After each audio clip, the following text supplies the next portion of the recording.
लता साले किती घाई आहे क्या तुम्ही पण नाही घ्या.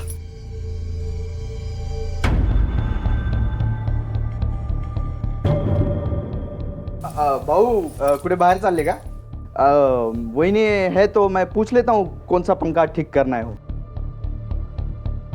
साले अहो क्या देख रहा था? झालं काय? छोड़ दो ना उसे. वहिनी आओ. काय भाऊ काय झालं काय? सोड उसको. वहिनी काय आहे? आओ. काय झालं काय? सांगू द्या ना त्याला. चल साले अरे पिछली बार की मार भूल गया तू? ये चश्मा निकाल और पट्टी देख. का दिमाग गंदा है तो मेरी सोच गंदी बोल दी. पिछली बार तो मैंने कुछ नहीं कहा था लेकिन इस बार ना मैं तुझे अरे चल आओ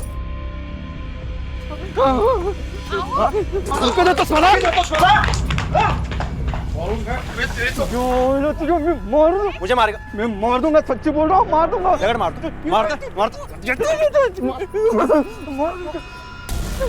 छोड़ दो उसे. लेके जाओ इसको तो उसकी दूसरी आंख में फूट जाएगी. छोड़ो उसे. जाने दो.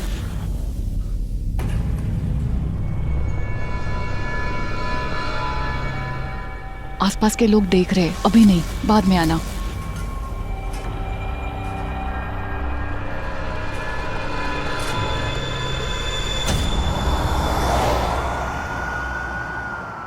मैं एसटीएस से पीआई सुहास और ये पीएसआई मुकुंद. सतारा में जो बॉम्ब ब्लास्ट हुआ है हम उसकी इन्वेस्टिगेशन कर रहे हैं. आपके आने की खबर मैं पहले ही मिल चुकी थी. बताइए हम आपकी क्या मदद कर सकते हैं? हमें एक लोकल पीएसआई चाहिए जो इस केस की इन्वेस्टिगेशन में हमारी मदद कर सके और एक कैबिन. हमारा शक है कि सतारा में जो ब्लास्ट हुआ है उसके तार यहाँ भोर से जुड़े हुए हैं. जब तक ये केस सॉल्व नहीं हो जाता हमें अपना बेस यही बनाना होगा. ये पीएसआई तावड़े है. अब से आपके साथ में ही रहेगी और बगल में एक कैबिन है जिसे आप यूज कर सकते हैं. Thank you. तावड़े सर. हमें सुधाकर शिर्के से मिलना है अभी. सर पूछताछ के सिलसिले में हम सुधाकर के पास इसके पहले भी गए थे. मैं पता करता हूँ वो कहाँ है. हाँ बोलिए. कौन से कलर की साड़ी दिखाऊं? ये डिफेक्टिव साड़ी है, मुझे नहीं चाहिए. मुझे मेरे पैसे दे दो. बोर्ड पायला का? बेचा हुआ माल वापस नहीं मिलेगा. ये लो. सुबह सुबह धंधे की खोटी मत करो. चलो ये लो. अरे ऐसे कैसे बात कर रहे हैं आप? मला काही माहित नाही. माझे पैसे परत द्या. नाही ऐकलं नाही का? पैसे परत नहीं देणार. हाँ एक तो माल ले जाते हो, यूज करते हो, डिफेक्टिव कहकर पैसे मांगने आते हो. चलो निकलो. ठीक आहे तुझी साडी आणि तुझे पैसे पण तुझ्या जवळच ठेव. भिकारी कुठला? ए बेकारी तू असशील. काय बोलते सकाळ सकाळी डोकं. मैं पीआई सुहास एसटीएस से. अब क्या हुआ साहब? तुम 16 मार्च को सतारा से बस में बैठकर भोर आए थे. हाँ तुम्हारी सीट नंबर क्या थी? कुछ याद है तुम्हें? साहब मेरी परमानेंट सीट है. 17 नंबर लकी है मेरे. उसी पे बैठा था. तुम्हारी लकी सीट के नीचे बॉम्ब रखा गया था. बॉम्ब? हाँ और हमेशा क्या कि वो बॉम्ब तुम्हें मारने के लिए रखा गया था और बस कंडक्टर गोविंद की पत्नी सरिता मारी गई. अरे देवा, गोविंद की बीबी के साथ तो बहुत बुरा हुआ. साहब मुझे कौन मारना चाहेगा? यही हम पता लगाने की कोशिश कर रहे हैं कि ऐसा कौन कर सकता है. 16 मार्च को तुम सतारा से भोर आने वाले थे, ये बात किस किस को पता थी? घर के पास वाले और दुकान के पास वाले, इन्हीं को पता थी. पब्लिक अनाउंसमेंट करके निकलते हो क्या? एक चीज अच्छे से ध्यान रख के मुझे बताना, उस दिन कोई जान पहचान वाला बस में लाल बैग लेके चढ़ा था क्या? मैंने ध्यान नहीं दिया साहब. सुधाकर तुम्हारी जान खतरे में है इसलिए हमसे कोई बात मत छिपाना. 4 महीने पहले मारपीट वाला केस. हमें शिंदे की बीवी के साथ उसकी दुकान में बदतमीजी करने की कोशिश. साहब आप मुझे बचाने की कोशिश कर रहे हो या जेल भेजने की? तेरे दुश्मनों की लिस्ट बनाने की कोशिश कर रहे हैं जो तुझे जान से मार सकते हैं. साहब ये अमय जो है ना वो बहुत खतरनाक है. उसने झूठा केस किया था मुझ पर. सच बात तो ये है कि मॅडम हे बघा, एकदम छान साड़ी. ये पहन के ना अच्छी अच्छी हीरोइनें फीके होनी है. ये इस तरह से. ये क्या कर रहे हैं आप? साड़ी पहना रहा हूँ. साड़ी पहनाने के नाम पे बदतमीजी करता है. हाथ लगाने से पिघलती है तो यहाँ क्यों लाया? घर रखने का ना. क्या बोला तेरी तो साहब.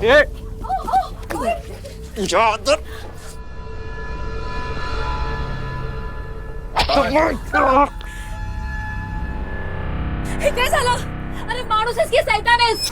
साहब अभी दुकान में साड़ी बीड़ी पहनाते वक्त इधर उधर थोड़ा बहुत हाथ तो लग ही जाता है। इतनी सी बात पर उसने एफआईआर कर दिया, तो क्या करूं अब?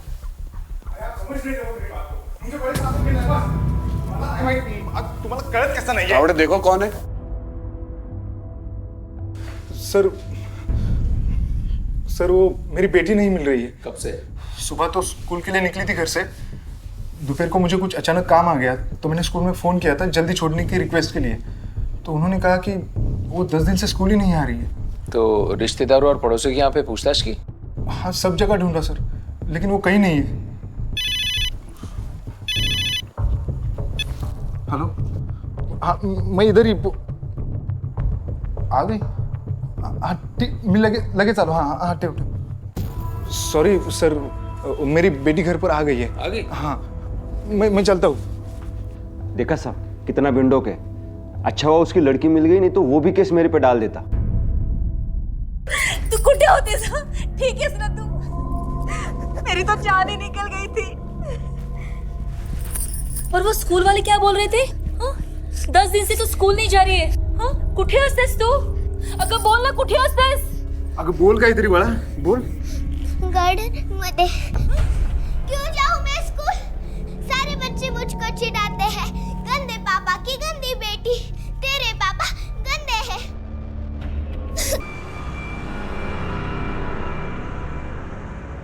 3-4 दिन लगातार लगाना, आराम पड़ेगा।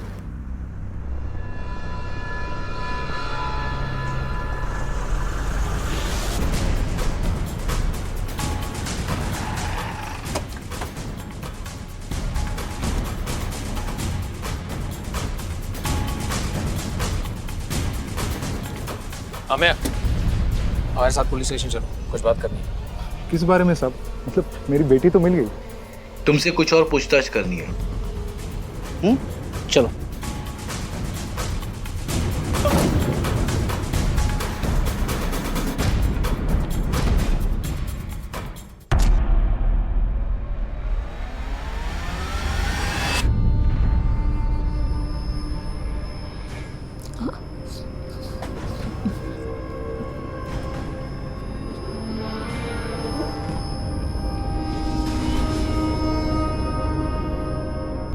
गला सूख रहा है तो पानी पी लो, क्योंकि सूखे गले से सच बोलने में तकलीफ होगी। लो।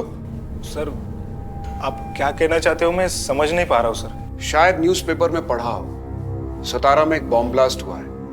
कंडक्टर गोविंद की पत्नी सरिता बॉम्ब ब्लास्ट में मारी गई। ये उसी की पूछताछ है। सतारा में जो कुछ भी हुआ उससे मेरा कुछ लेना देना नहीं है। लेना देना कैसे नहीं है? तेरी दुकान के आसपास के लोगों ने बताया कि तू हर शनिवार को सतारा दवाइयां लेने जाता है और फिर गोविंद की बस से वापस लौटता है। 16 मार्च को भी गया होगा, उस दिन भी शनिवार था। नहीं, उस दिन मेरी बेटी की तबीयत खराब थी तो मैं घर पर ही था। सुधाकर उस बस से जाने वाला था, इस बात को जानता था तू? नहीं, पर सुधाकर का नाम क्यों ले रहे आप सर? क्योंकि हमें शक है कि वो बॉम्ब सुधाकर को मारने के लिए रखा गया था, और जो इंसान सुधाकर से नफरत करता हो वही इंसान उसे मारने की कोशिश करेगा। हाँ सर, मैं सुधाकर से नफरत करता हूँ क्योंकि उसके जैसा झूठा मक्कार इंसान मैंने नहीं देखा है सर। सुधाकर ने तेरी बीवी के साथ बदतमीजी की तो तूने उसके खिलाफ एफआईआर कर दी, फिर तूने उसकी बीवी के साथ। नहीं नहीं नहीं सर, सब झूठ है सर। ये उस कमीने ने मुझे फंसाया है। मैंने उसके खिलाफ पुलिस में कंप्लेंट भी की थी। वो 4 दिन लॉकअप में भी रहा और जमानत पे छूटने के बाद उसने मुझे घर पर बुलाया था। अरे आओ, शर्मा मत, चाय पीते हैं। और वो जो मैंने बाहर केस का बोला था, केस वापस लेगा कि नहीं? नहीं, सबकी नजरों में मुझे रेपिस्ट बना दिया। 4 महीने से मेरी जिंदगी नरक बन चुकी है। तो जब मैं मेडिकल शॉप पे रहता हूं तो कोई भी नहीं आता है, इसलिए अभी मेरी बीबी रहती है मेडिकल शॉप पर। और इसीलिए तुमने सुधाकर के जिंदगी की शॉप बंद करने की सोच ली, वो भी बॉम्ब से उड़ा के। बॉम्ब क्या सर, न्यूक्लियर बॉम्ब मिलता ना तो साले के सर पे फोड़ देता मैं। लेकिन इस बॉम्ब कांड से तेरा कोई लेना देना नहीं है, यही कहना चाहता है ना तू? जिस किसी ने भी किया होगा उसने यही सोचा होगा कि बॉम्ब ब्लास्ट होगा और पुलिस सोचेगी कि ये टेररिस्ट का काम है। पर्सनल एंगल तो चेक ही नहीं करेगी पुलिस। अमय के पास स्ट्रॉन्ग मोटिव है सुधाकर को मारने का। उसकी सुबह की चाय से लेकर रात के खाने तक की सारी डिटेल्स निकालो। उसके कॉल रिकॉर्ड्स चेक करवाओ, खास तौर पे 16 मार्च के। उसके अदर कनेक्शंस का भी पता करो। और एक्सप्लोसिव बेचने वाले डीलर से पता चला कि एक्सप्लोसिव किसने खरीदा। हाँ सर एक्सप्लोजिव सप्लाई करने वाले डीलर से पता चला है कि गणपतिपुरे साइड तो कोई कोल माइन नहीं है, लेकिन हाँ कुछ मछुआरे इलीगली डायनामाइट लेकर जाते हैं समंदर में धमाके करके मछलियां पकड़ने। गोविंद की पत्नी जिस ब्लास्ट में मारी गई, उस ब्लास्ट में इस्तेमाल किए गए डायनामाइट की सप्लाई किसने की थी, ये पता लगाना बहुत जरूरी है। एक बार डायनामाइट सप्लाई करने वाले का पता चल गया तो ये भी पता चल जाएगा कि डायनामाइट की सप्लाई लीक किसने थी। मछुआरों की बस्ती में भी किसी को भेजो और पता करवाओ, शायद वहां कोई ऐसा कांटा मिल जाए जो हमारी मछली को फंसा सके। सर मछुआरों की बस्ती में हमने अपने खबरियों को ऑलरेडी एक्टिवेट कर दिया है।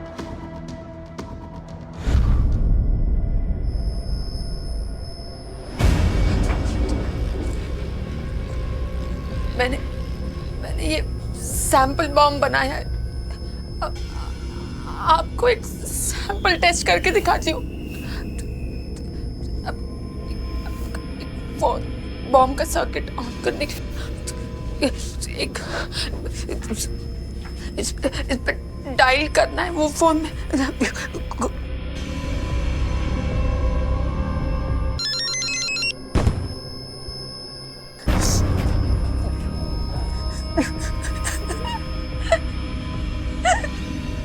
देखा, मैंने बना दिया। अभी बड़ा बॉम्ब बनाने के लिए आप एक किलो डायनामाइट लेके आइए तो मैं बड़ा बॉम्ब में बना दूंगी।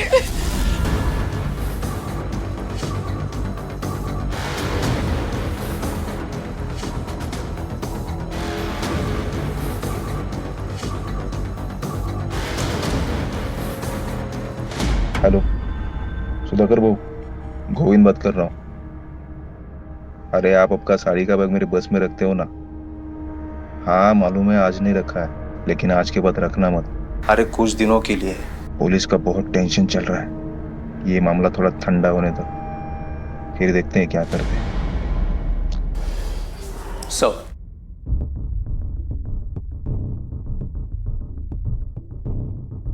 सर मशवरा कॉलोनी में फिलहाल कोई मुंह नहीं खोल रहा है। सुधाकर के पड़ोसियों से क्या पता चला?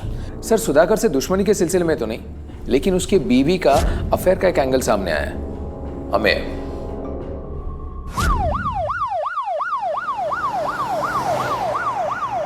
देखिए, हमसे कुछ भी मत छुपाइए। हमारे पास गवाह है जिन्होंने हमें को आपके घर पे आते जाते देखा है। जो भी सच है बता दीजिए। हाँ ये सच बात है कि भाई मुझे मिलने आता था, लेकिन हम दोनों के बीच ऐसा कुछ भी नहीं है। देखो अब नहीं, बाद में आना, आसपास के लोग देख रहे हैं। देखो तुम्हारे पति ने मुझे झूठे केस में फंसाया है, ये तुम भी जानती हो। कोर्ट में सब सच बोलना प्लीज। इन सब का असर मेरी बेटी पर भी हो रहा है। दया कर, मेरी हालत को समझने की कोशिश करो। हाँ साहब,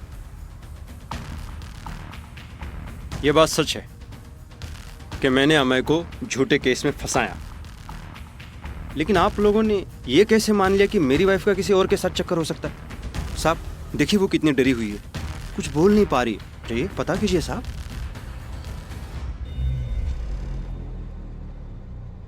अमय भाऊ, मैंने गुस्से में आकर मेरी बीवी के साथ गलत करने का झूठा आरोप आप पे लगाया था। अब मैं उसके लिए माफी मांगता हूं, लेकिन मन से ये सब निकाल दो, भूल जाओ ये सब कुछ। हाँ, बस एक मिनट, मैं सबको आज बता देता हूं कि मैं गलत हूं और तुम सही हो।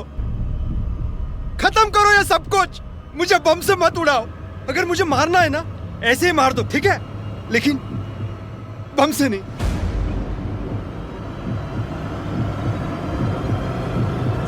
सब तुम उसके बीवी को मिलने ही क्यों जाते थे? वो पागल दोबारा पुलिस में कंप्लेन कर देता तो? और माफी तो ऐसे मांग रहा था जैसे कि सबको बता रहा है कि वो ब्लास्ट तुमने ही किया है। मुझे बताओ, वो ब्लास्ट तुमने ही तो नहीं किया था ना?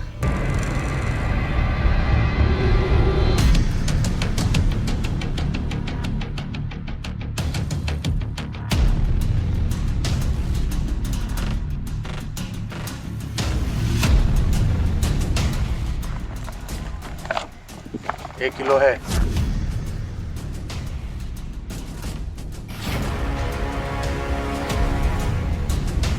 सर खबर पक्की है, मछुआरा बस्ती में डायनामाइट की डील हुई है। 1 किलो डायनामाइट खरीदा गया है, लेकिन किसने खरीदा है और किसने बेचा है इसका हमें पता लगाना होगा। हो सकता है इसके तार गोविंद के घर हुए बॉम्ब ब्लास्ट से जुड़े हों। मुकुंद, तुम तावड़े के साथ जाओ और जल्द से जल्द पता करो, कोई बड़ा बॉम्ब ब्लास्ट होने वाला है, कई मासूमों की जान जा सकती है।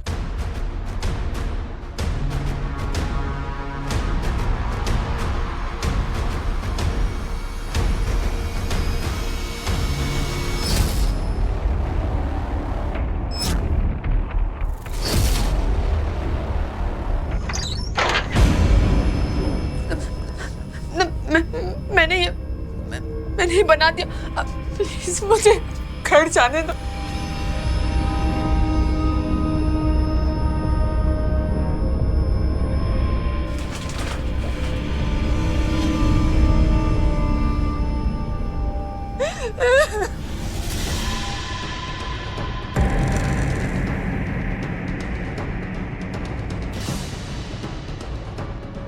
ओ भाऊ, ओ भाऊ, चल बाबू।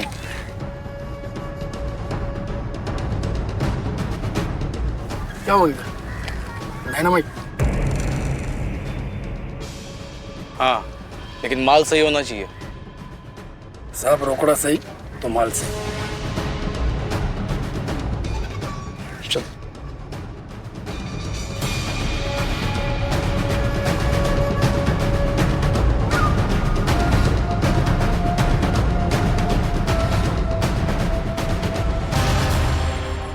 माल चाहिए। ले क्या? यहाँ क्यों लेके आया इनको? अरे 50 के 50,000 दे रहे। कितना चाहिए? 1 किलो टाइप 1 वाला डायनामाइट मिलेगा? हाँ मिलेगा, पहले पैसा दिखो। पैसा? चल दिखा दे। अरे चल चल चल, सच बोल। मैंने कुछ नहीं किया साहब, किसी को कुछ नहीं बेचा, मैं सच बोल रहा हूँ। पहली बार बेचने की कोशिश की थी। सर, इसके साथी ने सब कुछ कबूल किया है और जिसको माल बेचा था उसका नाम भी बता दिया।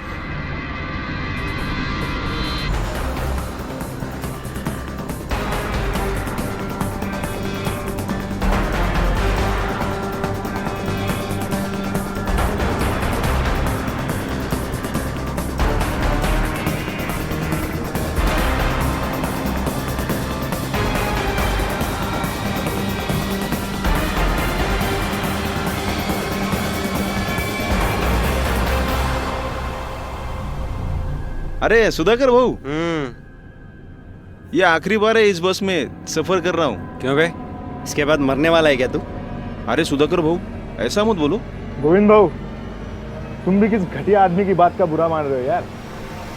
किसको घटिया बोला बे तू? किसको घटिया बोलो? उठ!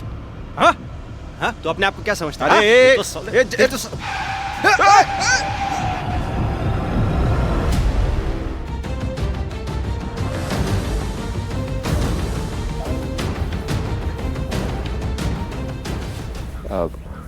क्या हुआ साहब? फिर से मुझे कोई बॉम्ब से उड़ाने की कोशिश कर रहा है क्या? हमारे साथ ही खेल खेल रहा है। सुधाकर कहाँ है? आज शनिवार है ना, वो तो गए सातारा अभी 2:30 बजे के बस से। थोड़े क्या कर रहे हो आप? मैंने कहा सुधाकर नहीं है घर पे। नहीं कुछ मिला? नहीं। सुधाकर नहीं है घर ही। अब क्यों तलाशी ले रहे हो? मैंने कहा ना।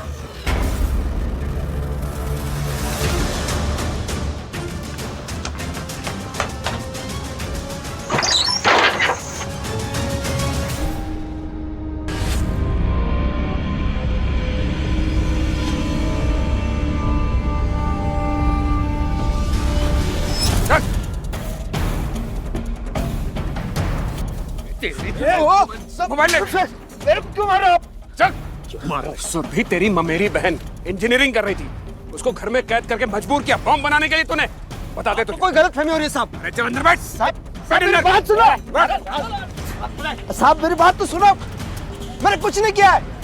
मुकुंद, तुम यहीं रुको और बॉम्ब डिफ्यूज होते ही मुझे इन्फॉर्म करना। Yes sir. साहब आप मेरा कुछ नहीं कर सकते, कुछ साबित नहीं कर सकते। तेरे गुनाह साबित करने के लिए सबूत हैं हमारे पास। तावड़े,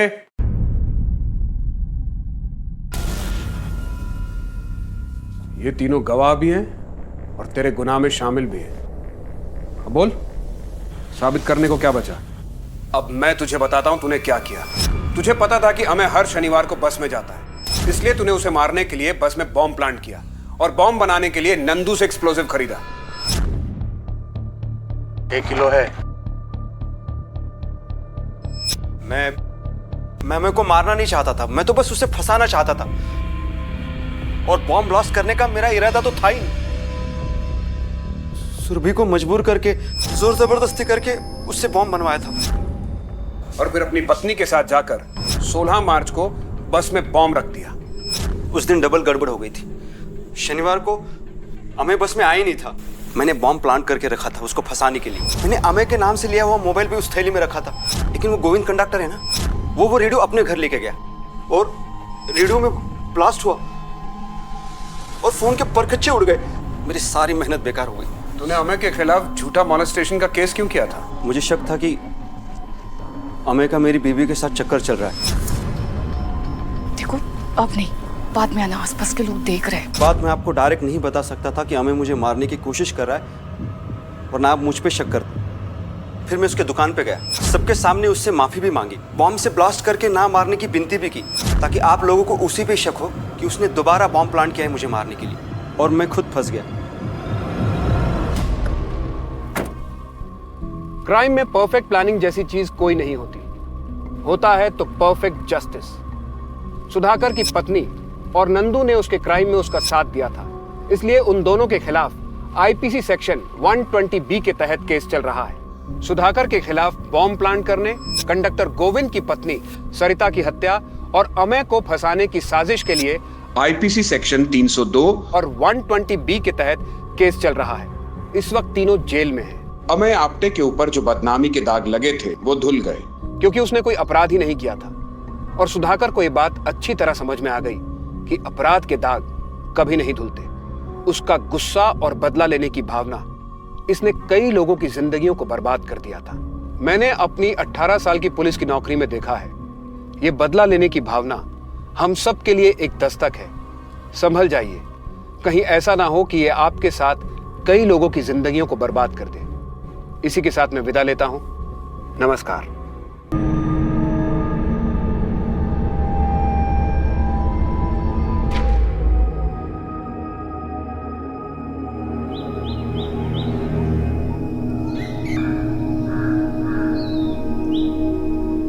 आई बाबा आले।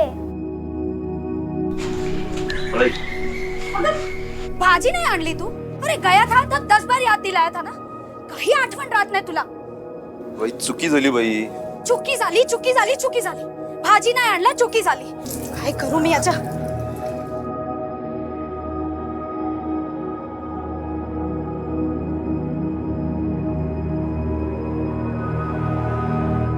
पापा इसमें क्या है?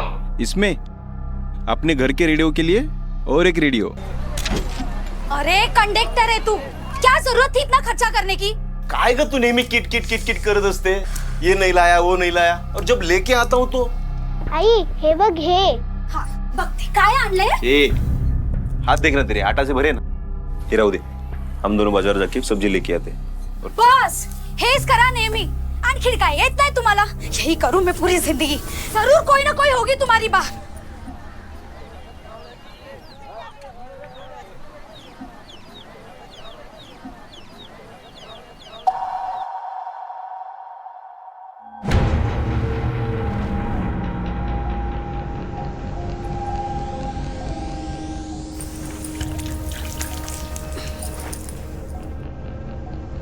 बघते काय आणले.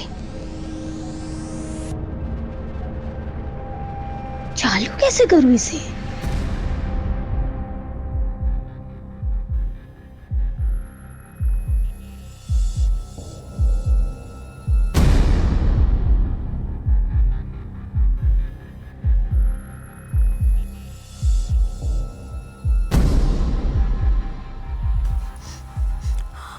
अरे देवा, माझी दाल.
सर, मरने वाली औरत का नाम सरिता है, वो उसका पति और बेटी है. अच्छा सुनो, अभी यहाँ पे किसी भी चीज को टच मत करना. Yes sir. ये बॉम्ब ब्लास्ट का केस है. एसटीएस को बुलाओ तुरंत.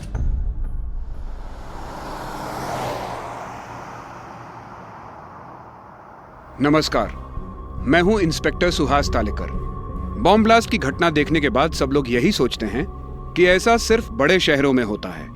ये हादसा हमारे साथ तो हो ही नहीं सकता, लेकिन सतारा जैसे छोटे शहर के गणेश नगर में रहने वाले मध्यम वर्गीय परिवार की एक महिला बॉम्ब ब्लास्ट का शिकार बन गई. बॉम्ब ब्लास्ट के केस पुलिस की एसटीएस टीम इन्वेस्टिगेट करती है और उस टाइम मैं पुलिस की एसटीएस टीम में था. 3 सालों में करीबन 2 दर्जन से ज्यादा बम धमाकों के केस इन्वेस्टिगेट कर चुका था, लेकिन ये केस सबसे अलग था. मेरे 5 साल के एसटीएस के कार्यकाल के दौरान ऐसा केस पहली और आखिरी बार आया था. कमरे की हालत देख के लग रहा है कि 250 से 300 ग्राम एक्सप्लोसिव का इस्तेमाल किया गया होगा. ब्लास्ट मीडियम इंटेंसिटी का रहा है. 50 स्क्वायर फीट का एरिया कवर हुआ है. 6-7 लोग मारे जा सकते थे. जी सर. सर, यहाँ मोबाइल और रेडियो के कुछ टुकड़े मिले हैं. मोबाइल के टुकड़ों में डायनामाइट लगा है. मीडियम इंटेंसिटी का डायनामाइट रहा होगा. बाकी डिटेल्स तो फॉरेंसिक जांच के बाद ही पता चलेंगी. लेकिन सर, मोबाइल में इतना एक्सप्लोसिव रखना पॉसिबल नहीं होता. शायद उसी के लिए रेडियो का इस्तेमाल किया होगा और ब्लास्ट कर दिया. हाँ, ये हो सकता है सर. जब ब्लास्ट हुआ तो मरने वाली लेडी सरिता, उसके अलावा और कौन कौन रहता है इस घर में? सरिता के मैं नहीं जानता सर. नहीं बता, मैं बताता हूं. शुरुआती जांच से हमारा अंदाजा है कि बॉम्ब रेडियो में था. रेडियो? लेकिन हमारे घर में तो कोई रेडियो है ही नहीं. तुझे क्या लगता है कि बॉम्ब से रेडियो के टुकड़े टुकड़े हो जाएंगे और हमें पता ही नहीं चलेगा कि घर में रेडियो भी था? हाँ, याद आया साहब. वो रेडियो ही तो लाया था मैं उस दिन. बड़ी जल्दी याद आ गया तुझे. अब ये भी याद करके बता, तूने कहां से खरीदा? साहब, वो खरीदा थोड़ी था, वो तो मुझे बस में मिला था. मिला था मतलब किसी ने गिफ्ट किया तुझे? नहीं, किसी ने दिया नहीं था. वो बस वहां पर चोरी किया था. चोर मत बोलिए साहब. क्या बोलो? खूनी? मर्डरर? अरे नहीं साहब, जब गणपतिपुरी में पूरी बस खाली होती है तो मैं एक राउंड मार के देख लेता हूँ किसी का कुछ सामान छूटा है या नहीं.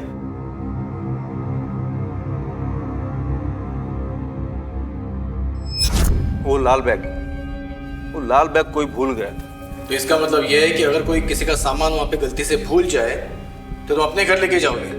हाँ, ऐसी बात नहीं है साहब. मजबूरी में कभी कभी लाना पड़ता है. ऐसी क्या मजबूरी थी तेरी? साहब, उस दिन वो खोया पाया विभाग बंद था, इसलिए तो वो रेडियो जमा नहीं कर पाया मैं.